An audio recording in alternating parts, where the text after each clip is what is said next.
We are back once again with another edition of Falcons Daily. What's going on? I'm Craig Green, your host. Hope everybody out there is doing well. If you haven't subscribed yet, please hit that subscribe button. Make sure you don't miss any notifications of when we're going to drop new content for you. Today, we're going to look at the defense. Yesterday, we looked at the offense and some of the questions surrounding that side of the football. Now, we're going to look at the defensive side of the ball and some of the biggest questions out there for the Falcons. So the first of which right now, of course, longtime Falcon Grady Jarrett was let go in the offseason right around the end of March. Grady Jarrett was released by the team and didn't take him long to find a new home, and he's already suiting up now for the Chicago Bears, rocking the number 50 for the Monsters of the Midway. So my question right now is who's going to replace Grady Jarrett in the middle of that defense? Again, Grady Jarrett, a guy who was a perennial Falcon, 2015 draft pick, fifth round, slipped to the fifth round. You all know his story.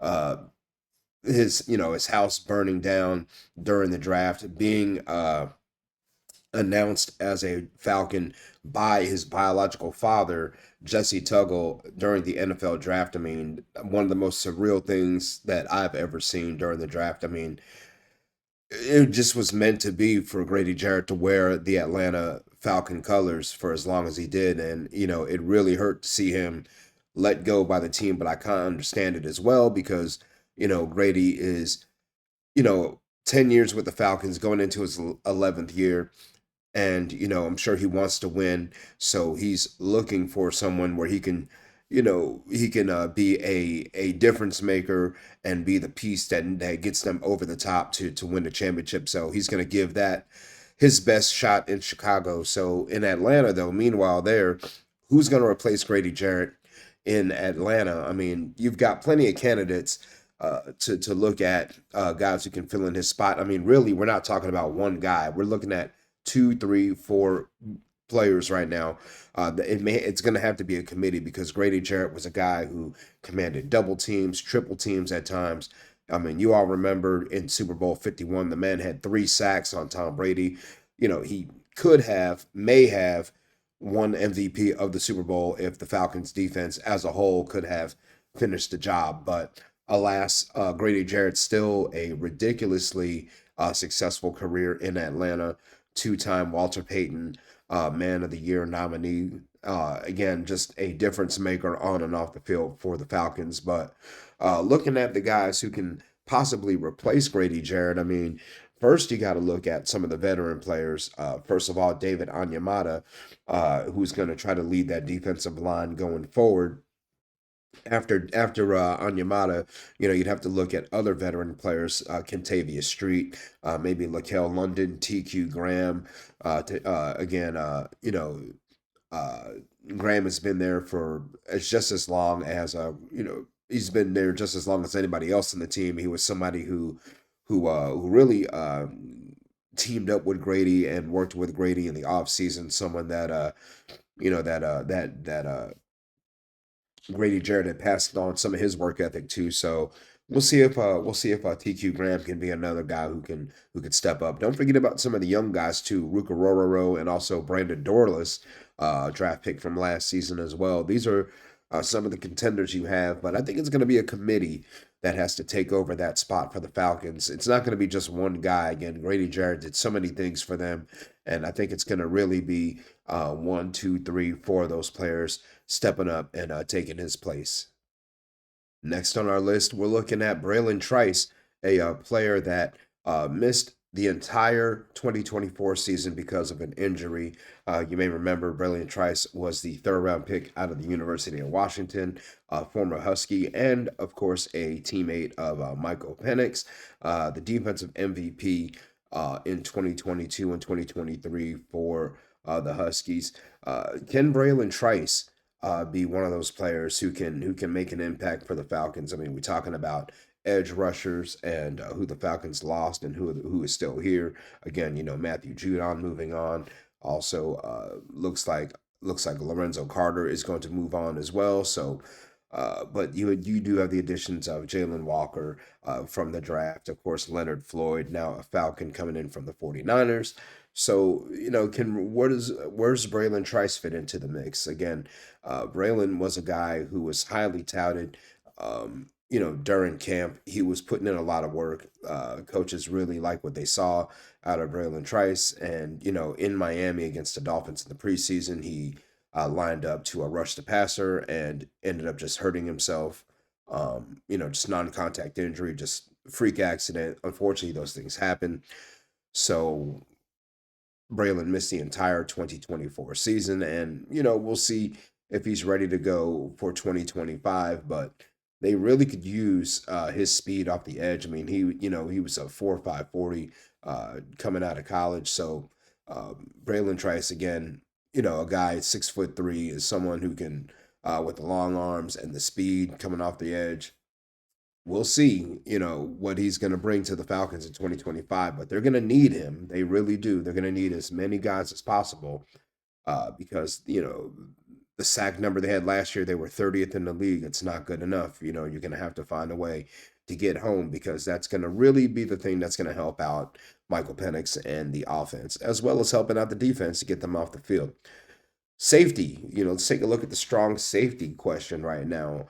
You got, you've got Jesse Bates the third starting at free safety. Last season, Justin Simmons, the former All Pro, was the starter for the Falcons at strong safety. That was a 1 year deal. Right now, he's not on the team. He's not on the roster. So, I mean, he still remains a free agent. There is a chance he could come back. But in terms of guys who are actually on the roster right now, who's going to be the guy who's going to take over that starting safety spot for the Falcons? I mean, we're looking at, of course, the third round pick Xavier Watts coming in from Notre Dame, Jordan Fuller, the free agent signing from the Carolina Panthers, or of course, don't forget about Demarco Helms, uh, who was coming into his second year last year, also got hurt against the Dolphins, but his was an ankle injury that landed him on season-ending IR, so he didn't play one game at all for the Falcons as well. Missed a whole, his pretty much a critical season for him. It would have been his second year. Now really going into his second year on the field, but his third year as a pro. And again, the coaches, Jerry Gray saying good things about DeMarco Helms and his work ethic in the offseason, making sure he was in the building, in the classrooms, in the meeting rooms, doing everything he needed to do to stay afloat with what the defense was doing and making sure that he'd be ready, mentally when physically his body caught up and he was able to fully rehab. So, yeah, Demarco Helms is another guy who's in the mix who could step up and play free safety. He's a rangy guy. He's not very afraid to step up and hit guys in the box. But we will see, which player is going to be the guy to start across Jesse Bates. I mean, in my opinion, right now, I think it's looking like Xavier Watts. It's hard not to pass up on him again. The last two seasons in FBS in college football, he led the nation in interceptions. Again, most interceptions in college football over the past 2 years. Definitely drafted for his potential. Again, we'll see how that goes. Jordan Fuller, a guy who Raheem Morris knows from his time at the Rams before he went to Carolina. So plenty of pieces there for the Falcons to play with. The strong safety room is actually shaping up pretty nicely when you have these three guys who are vying for time. Last question for everyone here today. The last topic we're going to look at is also, special teams. We're going to throw that in there today. Kick returner, punt returner. Who's going to be the guy for the Falcons? Last couple of years it was Avery Williams. Ray McLeod has also got some time in there, but the guy I'm really looking at to take over is going to be Jamal Agnew. So Jamal Agnew, coming in from the Jacksonville Jaguars. This guy, uh, 2017 All Pro. I mean, former All Pro, and a Pro Bowl kick returner, punt returner. So that's going to be the guy I think who is going to be uh, vying for first string right there. It's going to be between he, Ray McLeod, and maybe even Natron Means as well. Looking at some time there to to to be the kick returner or punt returner for the Falcons. I think right now that's who you're kind of looking at right now is Jamal Agnew. Uh, Again, 6 kickoff and punt returns for touchdowns. NFL record for the longest play in the history of the league. 109-yard kickoff or field goal return for a touchdown. Actually, when you look at his stats, one thing that stuck out to me was that he had more touchdowns as a special teamer, 6, than wide receiver, 5. So that really was that shows his value. That he can do a little bit of everything. I mean, and also when his numbers called on special teams, teams are paying attention to him. So uh, see if the Falcons can really get him loose and give the offense some good field position, if nothing else. But Jamal Agnew is a guy who can really take one to the house, and teams respect him. So one thing that's going to do is their kicker is either going to try to boot it completely through the end zone, or they're going to try to squib it. So that's also a strategy Marquise Williams have to work out during the offseason. And Marquise Williams still a holdover from the Arthur Smith regime. That goes to show you the work that he put in, and he knows what he's doing. So you give him Jamal Agnew, and man, look out, Falcons special teams could really be something special this year. All right, y'all, let's call it good for this afternoon. Thanks for tuning in, and once again, like, subscribe, and leave some comments. Let me know what you think about some of the topics we brought up. We'll be back again tomorrow with some more content for you.